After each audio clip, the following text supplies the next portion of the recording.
வணக்கம் மக்களே.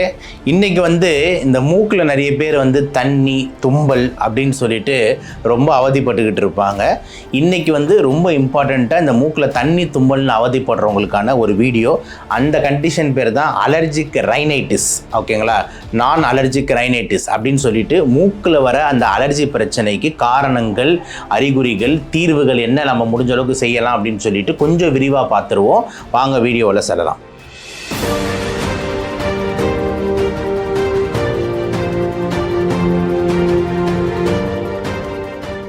So first of all இந்த அலர்ஜிக் ரைனைட்டிஸ் அப்படின்ற வார்த்தையை நம்ம டீகோட் பண்ணி பார்ப்போம். ஓகே, அலர்ஜினா என்னது? ஒத்துக்கலை அப்படி தானே சொல்லுவோம். அலர்ஜினானது உனக்கு ஒத்துக்க மாட்டேங்குது, ஒத்துக்கலை, பட்டாலே ஓவராக ரியாக்ட் ஆகுது, சின்னதாக பட்டுச்சுனாலும் ஓவர் ரியாக்ஷன், அதுதான் அலர்ஜின்றதை சொல்கிறோம். ரைனைட்டிஸ், ரைனா அப்படின்றது என்னென்னா மூக்கு. ஓகேங்களா, ஸோ மூக்கு அப்புறம் அந்த ரைனாவுக்கு அப்புறம் ஐட்டிஸ்னா வீக்கம். ஓகே, ஸோ மூக்கு வீக்கம் எதனால் அப்படின்னு பார்த்தீங்கன்னா ஓவர் சென்சிட்டிவாக இருக்கிறதுனால. அப்போ இது எல்லாத்தையும் கிளப் பண்ணி நம்ம ஒரு வார்த்தையை போட்டோம்னா அதுதான் இந்த அலர்ஜிக் ரைனைட்டிஸ். ஓகே, ரொம்ப மூக்கு சென்சிட்டிவாக இருக்கிறவங்களுக்கு அந்த மூக்கு திடீர்னு வீக்கமாகுது, அது பேர் தான் அலர்ஜிக் ரைனைட்டிஸ் அப்படின்னு நம்ம சொல்கிறோம். ஓகே, இது ஜென்ரலாக யாருக்கு சார் இந்த மாதிரி பிரச்சனை வருது? இந்த அலர்ஜிக் ரைனைட்டிஸ் ஜென்ரலாக யாருக்கு இந்த மாதிரி ப்ராப்ளம் வரும் அப்படின்னா, ரொம்ப இம்பார்ட்டண்ட்டாக ஃபேமிலி ஹிஸ்ட்ரி பாசிட்டிவாக இருக்கிறவங்களுக்கு ஜென்ரேஷன் டு ஜென்ரேஷன் தாகும். இப்போ எக்ஸாம்பிள், எங்கள் தாத்தாக்கு இந்த பிரச்சனை இருந்தது சார், அடுத்து எங்கள் அம்மாவுக்கும் இந்த பிரச்சனை இருந்தது, இப்போ எனக்கும் வருது அப்படின்னு. ஸோ இந்த ஜீன்ஸ், காமன் ஃபேமிலி ஜீன்ஸ் இருக்குல்ல, இந்த ஃபேமிலி ஜீன்ஸ் இருக்கும் போது இந்த அலர்ஜி ப்ராப்ளம் அப்படியே ட்ரான்ஸ்ஃபர் ஆகிட்டே போகுது அப்படின்றது ரொம்ப ரொம்ப இம்பார்ட்டன்ட் பாயிண்ட் ஒன்று. சில பேருக்கு இந்த ஃபேமிலி ஜீன்ஸ் இல்லைனாலும் திடீர்னு வரதுக்கும் வாய்ப்பு இருக்குது. அது பேர் தான் பார்த்திங்கன்னா நான் அட்டோபிக் ஆர் நான் ஜெனிட்டல்னு சொல்லுவாங்க. அதாவது ஜெனட்டிக்ஸ்னாலையும் ஃபேமிலி ஹிஸ்ட்ரி இல்லாமையும் இந்த மாதிரி அலர்ஜி ப்ராப்ளம்ஸ் வரலாம் அப்படின்றது ரெண்டாவது முக்கியமான விஷயம். ஸோ ஏன் எனக்கு வந்ததுன்னு பல பேர் கேள்வி கேட்பாங்க. என்ன சார், நான் மட்டும் தும்பிக்கிட்டு இருக்கேன், நான் மட்டும் இதுவாகிட்டு இருக்கு, ஏன் எனக்கு வந்ததுன்னா ஃபஸ்ட்டு நீங்கள் ஜீன்ஸை செக் பண்ணுங்கள். நிறைய பேர் கேட்பாங்க, ஜீன்ஸ் செக் பண்ணிட்டேன் சார், எங்கள் வீட்டில் யாருக்கும் இல்லை, எங்கள் தாத்தாவுக்கும் இல்லைன்ட்டு. அப்போ நான் திருப்பி அவங்கள பார்த்து என்ன கேட்பேன்னா, அப்போ அவங்க தாத்தாவுக்கு என்ன இருக்குன்னு உங்களுக்கு தெரியுமா? என்ன இருக்குன்னு அவர் பேர் தெரியுமா? உங்கள் தாத்தா பேர் தெரியும், அவரோட தாத்தா பேர் என்ன அப்படின்னு கேட்டால பல பேருக்கு தெரியும். எனக்கு என்ன சார் தெரியும், அவர் யாருன்னே தெரியாது, பர்மாலேருந்து வந்தாரா, எங்கே வந்தாருன்னே தெரியாதுன்னுவாங்க. அப்போது ஜீன்ஸுன்றது ஒரு பெரிய ஒரு விஷயம். எவ்வளோ முன்னோர்கள் அதுக்கப்புறம் வந்து வருது. அப்போது அந்த ஜீன்ஸை ஸ்டடி பண்ணுறதுன்றது ரொம்ப கஷ்டம். அப்படின்றதுனால நம்மளுக்கு அந்த ஃபேமிலி ஹிஸ்ட்ரி சில நேரத்தில் ட்ரேஸும் பண்ண முடியாதுன்றது யதார்த்தமான ஒரு உண்மை. ரைட், இப்போ என்ன மாதிரி பிரச்சனைகள் இந்த பேஷண்ட்ஸ் அவதிப்படுறாங்க? ரொம்ப காமனானா நிறைய பேருக்கு இந்த அலர்ஜிக் ரைனைட்டிஸ் இருக்குதுனாலே அவனுக்கு தெரியாது, ஆனால் இந்த பிரச்சனையோடய உட்காந்துருப்பாங்க. ஓகே, என்ன அப்போ ரொம்ப காமன் பிரச்சனை என்ன அப்படின்னு பார்த்தீங்கன்னா, இந்த மூக்கில் தண்ணி ஊற்றிக்கிட்டே இருக்குது, இந்த மூக்கில் தும்பல் வந்துக்கிட்டே இருக்குது, இதுதான் மெயின் பிரச்சனை. ஓகேங்களா, இவங்க பேர் தான் ரன்னர்ஸ்ன்னு சொல்லுவாங்க. ரன்னர்ஸ்னால் என்னென்னா ஓடுறது இல்லை, ஊற்றிக்கிட்டே இருக்கிறத ரன்னிங் தானே, ரன்னிங் நோஸ்ன்னு சொல்கிறோம்ல, அதனால் ரன்னர்ஸ்ன்னு சொல்லுவாங்க. ஸோ மெயின் பிரச்சனையே மூக்கில் எப்போ பார்த்தாலும் தண்ணி ஊற்றிக்கிட்டே இருக்குது சார், காலைல ஏஞ்சோன்னா அடுக்கு தும்பல் போட்டுக்கிட்டே இருக்கேன், காலைல ஏஞ்சிக்கிறேன், தண்ணியில் கை வைக்கிறேன், இல்லைனா ஒரு சின்னதாக அப்படி வெளியே போகிறேன், உடனே ஹச்சுன்னு ஒரு 15-20 தும்பல் போடுறேன் நான். அதுதான் மெயின் அறிகுறியாக இருக்குது இந்த அலர்ஜிக் ரைனைட்டிஸ்க்கு. அதை தாண்டி இன்னொரு ஒரு சில குரூப், நான் சொல்கிறேன் 100ல் ஒரு 70-80 பேர் இப்படி தான் இருப்பாங்க. இன்னும் ஒரு சில குரூப் ஒரு 20-30 பேர் எப்படின்னா, சார் மூக்கு எப்பயுமே அடைச்ச மாதிரியே இருக்குது, மூக்கு பிளாக் ஆகுது சார், மூச்சில் அந்த காற்று சரியாக போக மாட்டேங்குது, அப்பப்போ அடைச்சிக்குது சார்ன்னு சொல்லிட்டு. இவங்க பேர் தான் பிளாக்கர்ஸ்ன்னு சொல்லுவோம். பிளாக்னா என்னது? அடைக்குது. ஸோ இந்த அலர்ஜிக் ரைனைட்டிஸில் 2 குரூப் இருக்காங்க. ஒன்று ரன்னர்ஸ், இன்னொரு பிளாக்கர்ஸ். ரன்னர்ஸ்ன்றவங்க மூக்கில் தண்ணி தும்பல் நான் ஸ்டாப் வாட்டர் ஃபால் மாதிரி ஃப்ளோ ஆகிட்டு இருக்கிறது. இன்னொன்று பிளாக்கர்ஸ், அதாவது தண்ணியும் வரல தும்பலும் வரல ஆனால் மூக்கு அடைச்ச மாதிரியே இருக்குன்றவங்க பிளாக்கர்ஸ். இந்த மாதிரி 2 குரூப் இந்த அலர்ஜிக் ரைனைட்டிஸில் இருக்காங்க. இதுதான் காமனாக இந்த அலர்ஜிக் ரைனைட்டிஸ் ப்ரெசென்ட் பண்ணுற அறிகுறிகள். இதை தாண்டி இது ரிலேட்டடாக ஒரு சில அறிகுறிகள் வரலாம். இப்போ எக்ஸாம்பிள், இந்த சைனஸ், தலையில் நீர் கோத்துக்கிட்டு கொஞ்சம் தலைவலின்னு சொல்கிறதா இருக்கட்டும். அதே மாதிரி பார்த்திங்கன்னா சில பேருக்கு இந்த ஸ்மெல்லு சரியாக தெரியலன்னு சொல்கிறதா இருக்கட்டும்.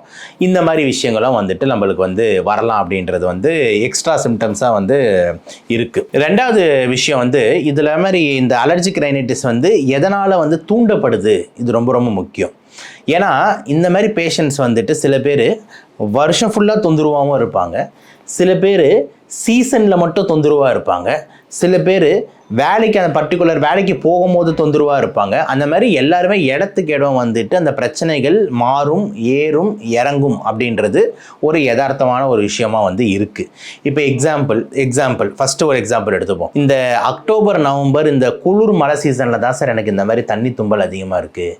ஒன்று வெயில் ஆரம்பித்த உடனே எனக்கு அந்த தண்ணி தும்பலே இல்லை அப்படின்ட்டு ஒரு குரூப் இருக்கும். இவங்க பேர் தான் வந்து சீசனல் அலர்ஜிக் ரைனைட்டிஸ், அதாவது சீசனுக்கு சீசன் மட்டும்தான் வரும் அப்படின்ற மாதிரி நம்ம சொல்கிறோம். ஒன்று. ரெண்டாவது வந்து குரூப் வந்து பார்த்திங்கன்னா வந்து எனக்கு வருஷம் ஃபுல்லாகவே இருக்குன்னுவாங்க. அதுக்கெல்லாம் மெயின் ரீசன் என்னென்னா இந்த காற்றுல இருக்கிற அந்த குவாலிட்டி, அதாவது பல்யூஷன்னு சொல்கிறோம்ல, காற்றுல இருக்கிற carbon monoxide, sulphur di oxide, இந்த மாதிரி பல்யூட்டன் சிட்டியில் இருக்கிறவங்களுக்கு வருஷம் ஃபுல்லாகவே இந்த தொந்தரவுகள் வந்து இருந்துக்கிட்டே இருக்கிறதுக்கு வந்து வாய்ப்பு இருக்குது. எக்ஸாம்பிள் வந்து பார்த்திங்கன்னா ஒரு குரூப் வந்து டெல்லியில் இருக்குது, ஒரு குரூப் வந்து பார்த்திங்கன்னா வந்து ஊட்டியில் இருக்குதுன்னு வச்சுக்கோங்க. டெல்லியில் இருக்கிற குரூப் எப்போயுமே பல்யூஷன் ரொம்ப ரொம்ப ஹையாக இருக்கிறதுனால இந்த ரியாக்ஷன் நடந்துக்கிட்டே இருக்கும் அப்படின்றது வந்து ஒரு யதார்த்தமான உண்மையாக வந்துட்டு இருக்குது. ஸோ இதெல்லாம் தான் வந்து பார்த்திங்கன்னா மெயினான 2 டிஃப்ரெண்ட் குரூப்பு எந்தெந்த சீசன் அது வருதுன்னு சொல்லிட்டு. ஸோ காமனாக தூண்டுற விஷயங்கள் அப்படின்னு நம்ம பேசணும்னா முதல் ரொம்ப முக்கியமான விஷயம் காற்று. அப்போ காற்றுல இருக்கக்கூடிய தூசி, காற்றுல இருக்கக்கூடிய புகை, காற்றுல இருக்கக்கூடிய கிருமிகள், காற்றுல இருக்கக்கூடிய விஷயங்கள், இதுதான் வந்து ரொம்ப காமனாக தூண்டும் அப்படின்றது உங்களுக்கு வந்து சொல்லிடுறேன். அதே மாதிரி வேலைக்கு போகும்போது மட்டும் இந்த மாதிரி நடக்கிறது அப்படின்றது தான் இந்த ஆக்குபேஷனல் அலர்ஜிக் ரைனைட்டிஸ். ஒரு சில வேலைகள், எக்ஸாம்பிள் சார் நான் கல் உடைக்க போகிறேன், அங்கே போகும்போது எனக்கு எப்படி ஆகுது சார், நான் திருப்பூரில் காட்டன் ஃபேக்ட்ரியில் ஒர்க் பண்ணுறேன், அந்த பஞ்சு தொழிற்சாலைக்கு போகும்போது எனக்கு எப்படி நடக்குது சார், நான் வந்து பார்த்தீங்கன்னா கிரானைட் ஃபேக்ட்ரி, மார்பிள் போடுற ஃபேக்ட்ரிலையும் ஒன்று ஒர்க் பண்ணுறேன், அங்கே போய் இதை அறுக்கிறேன், அப்போ எனக்கு இந்த மாதிரி நடக்குது, அப்புறம் வீட்டுக்கு வந்துட்டா நல்லா இருக்குது அப்படின்னும் போது அவங்களாம் அங்கே இருக்கக்கூடிய அந்த டஸ்ட்டு பார்ட்டிகல்ஸ் படும் போது ரியாக்ட் ஆகுறாங்க. அப்போது இவ்வளோ நேரம் நம்ம பேசுனதில் என்ன விஷயம் நம்ம தெரிஞ்சுக்கலான்னா, உங்கள் மூக்கு சென்சிட்டிவாக இருக்குது, உங்கள் மூக்கு ஜெனட்டிக்காகவே சென்சிட்டிவாக இருக்குது, அதில் உங்கள் காற்றுல இந்த மாதிரி ஒத்துக்காத ஐட்டங்கள் இருக்குது. இந்த ஐட்டங்களை நீங்கள் சுவாசிக்கும் போது உங்கள் சென்சிட்டிவ் மூக்கில் படும் போது உங்கள் மூக்கு ஒத்துக்க மாட்டேங்குது. ஒத்துக்காமல் இருக்கும் போது ஈசினோஃபில் மற்றும் ஐஜின்ற அலர்ஜி அணுக்களை அதிகமாக்குது. அந்த ஐஜின்ற அலர்ஜி அணுக்கள் அதிகமாக்கும் போது மூக்கு தண்ணி தும்பல்னு கஷ்டப்படுது. சில நேரத்தில் பிளாக்கும் ஆகுது. ஸோ ரன்னர்ஸ் பிளாக்கர்ஸ்ன்ற 2 குரூப்போட கான்செப்ட் இப்படி தான் வந்து ஏற்படுது அப்படின்னு சொல்லிட்டு நம்ம எல்லாருமே ரொம்ப ரொம்ப காமனாக புரிஞ்சுக்கணும். இதில் இன்னொரு சுவாரஸ்யமான விஷயம் என்ன அப்படின்னா, இந்த மூக்கில் இருக்கிற அலர்ஜி இருக்கிறவங்க இது மட்டும்தான் இருக்கும்னு நினச்சிக்கிட்டு இருந்தீங்கன்னா அதுதான் தப்பு. திடீர்னு என்ன நடக்கும்னா, ரொம்ப நாள் இந்த தண்ணி தும்மல் இருக்கிறவன் திடீர்னு ஒரு நாள் எப்படி வருவாங்க கிளினிக்னா, சார் எனக்கு திடீர்னு வீசிங் ஆக ஆரம்பிச்சிருச்சு, எனக்கு இப்போ திடீர்னு வந்து கொயிங் கருன்னு சவுண்டு வருது, இரும்பல் வருது, இந்த மாதிரி பிரச்சனையோட திடீர்னு வருவாங்க. இத்தனை வருஷம் எனக்கு வந்ததே இல்லை சார், வெறும் மூக்கில் தான் பிரச்சனை, இப்போ என்ன சார் வீசிங்லாம் வருதுன்னு. இந்த கான்செப்ட் பேர் தான் one airway one disease. One airway one disease அப்படின்னா என்ன அப்படின்ற முக்கியமான விஷயத்தையும் உங்ககிட்ட சொல்கிறேன். மூக்கில் ஆரம்பிக்கிற காற்று எங்கெங்கே போகுது, உங்களை தான் கேட்குறேன், எங்கே போகுது? மூக்கில் ஆரம்பிக்கிற காற்று சுவாசிக்கும் போது நேராக நுரையீரலுக்கு தானே போகுது. அப்போது நுரையீரலுக்கு போய் திருப்பியும் வெளியே வருது. அப்போது மூக்கும் நுரையீரலும் வேறு கிடையாது.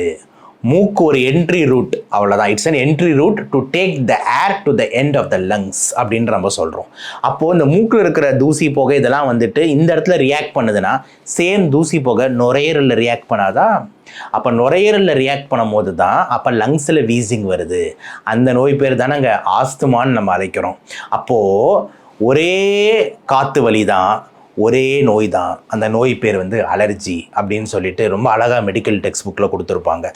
ஸோ ஒரே காற்று வலி, ஒரே நோய், அந்த நோய் அலர்ஜி. அதனால தான் ஒன் ஏர்வே ஒன் டிசீஸ். மூக்குலையும் லங்ஸ்லையும் ஒரே நோய் தான், ஆனால் இங்கே தொந்தரவு வேறு, அங்கே தொந்தரவு வேறு, ஆனால் நோயினமும் ஒன்று தான். அது பேர் தான் அலர்ஜி. ஸோ லங்ஸில் வரும்போது அதை நம்ம ஆஸ்துமான்னு அழைக்கப்படுறது, மூக்கில் வரும்போது அது பேர் அலர்ஜிக் ரைனைட்டிஸ் அப்படின்னு சொல்லிட்டு அழகாக சொல்கிறாங்க அப்படின்றது தான் யதார்த்தமான ஒரு உண்மையாக வந்து இருக்குது. சரி சார், இப்போ இந்த நோயை பற்றி கொஞ்சம் புரிஞ்சிருச்சு, இதுக்கு வழி என்ன, ட்ரீட்மெண்ட் என்ன, இதுலேருந்து நம்ம வந்து 100% க்யூர் ஆகிடுவேனா அப்படின்ட்டு மக்கள் மனதில் ஏகப்பட்ட கேள்விகள் வந்து இப்போ கேட்டுன்னே இருப்பாங்க. இதுக்கு ஒரு விடிவு காலம் கொடுங்க, இதையும் எனக்கு வரவே கூடாதுன்னு. அவங்க எல்லாருக்குமே நான் சொல்கிற விடிவு காலம் என்ன அப்படின்ற மாதிரி இருந்தால் நல்ல சயின்ஸ் பிரகாரம் யோசிச்சு பாருங்கள். இந்த நோய் வர்றதுக்கான காரணம் என்ன? காரணம் என்ன அப்படின்னு பார்த்தீங்கன்னா, காற்றுல இருக்கிற ஒத்துக்காத விஷயங்கள், வேலையில் இருக்கிற ஒத்துக்காத விஷயங்கள். அப்போது நீங்கள் அந்த காற்றை மாற்றினா தானே இதுக்கு நிரந்தர தீர்வு. என்ன சார் சொல்கிறீங்க? காற்றை நான் எப்படி மாற்றுறது? ஒரு ஃபேனை வச்சுட்டோமா, ஒரு ஏர் பியூரிஃபையர் வச்சுட்டோமா, ஏர் பியூரிஃபையர் வைக்கலாம், உங்கள் ரூமுக்குள்ளே வச்சுக்கலாம். வெளியே போக மாட்டிங்களா? வெளியே போய் இது பண்ண மாட்டிங்களா? வெளியே பஸ்ஸு ஓடாதா, லாரி ஓடாதா, இல்லைனா யாராவது சிகரெட் அடிக்க மாட்டாங்களா? வெளியே இருக்கிற தூசி புகைக்கு என்ன பண்ணுவீங்க அப்படின்னு சொல்லிட்டு தான் நீங்கள் வந்து யோசிக்கணும். அப்போது இந்த காற்றை மாற்றுறத எப்படி மாற்றலாம் அப்படின்ற ஒரு எளிய முறை அப்படின்னு நான் வந்து சொல்கிறது என்னென்னா, சிம்பிளாக எல்லாருக்கும் சொல்கிறது என்னன்னா, எல்லோரும் சிரிப்பாங்கன்னா, இடத்த மாற்றிருங்க, வேலை முடிஞ்சிருச்சு. அப்போது டெல்லியில் வசிக்கிற நீங்கள், இல்லைனா சென்னையில் வசிக்கிற நீங்கள் அப்படியே பொள்ளாச்சி பக்கம் போனீங்கன்னா இந்த பிரச்சனை 70% காணா போயிடும். எழுதி வச்சுக்கோங்க, 70% காணா போயிடும். ஊட்டி பக்கம் போனீங்கன்னா 80% காணா போயிடும். சில பேர் கேட்பான், ஊட்டி அது குளிராச்சு அதிகமாகாதா?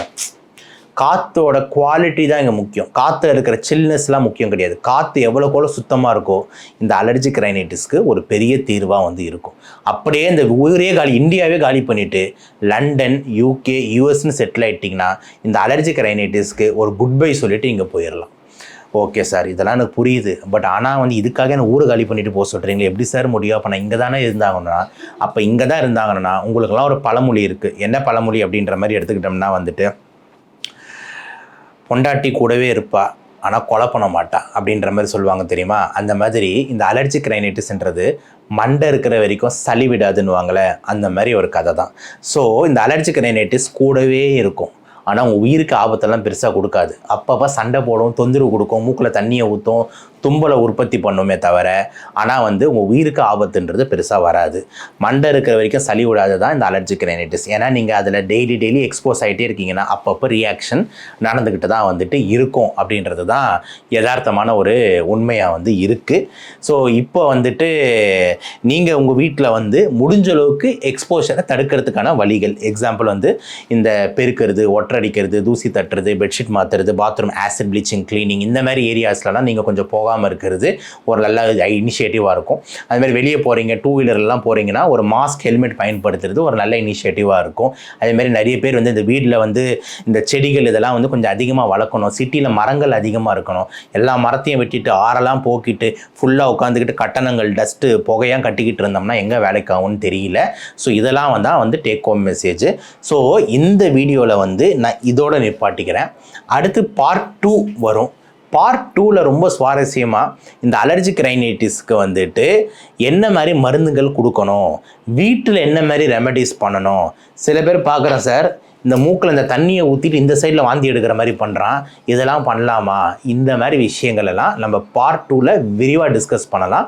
பார்ட் 1ல் மெயினாக இந்த டேக் ஹோம் மெசேஜை ஞாபகம் வச்சுக்கோங்க. மூக்கு சென்சிட்டிவாக இருக்குது ஜெனட்டிக்ஸ்னால், அதனால் ஒரு தூசி போகலாம் படும்போது மூக்கு ஓவர் ரியாக்ட் ஆகி தண்ணி, தும்பலோ, அடைப்போ ஏற்படுது. இது பேர் அலர்ஜிக் ரைனைட்டிஸ். ஸோ முடிஞ்ச அளவுக்கு அதெல்லாம் படாமல் பார்த்துக்கணும் அப்படின்றது தான் இந்த வீடியோவோட ஒரு நட்ஷல்லாக இருக்குது. மீண்டும் இன்னொரு வீடியோவில் சந்திப்போம். அதுவரை நன்றி, வணக்கம்.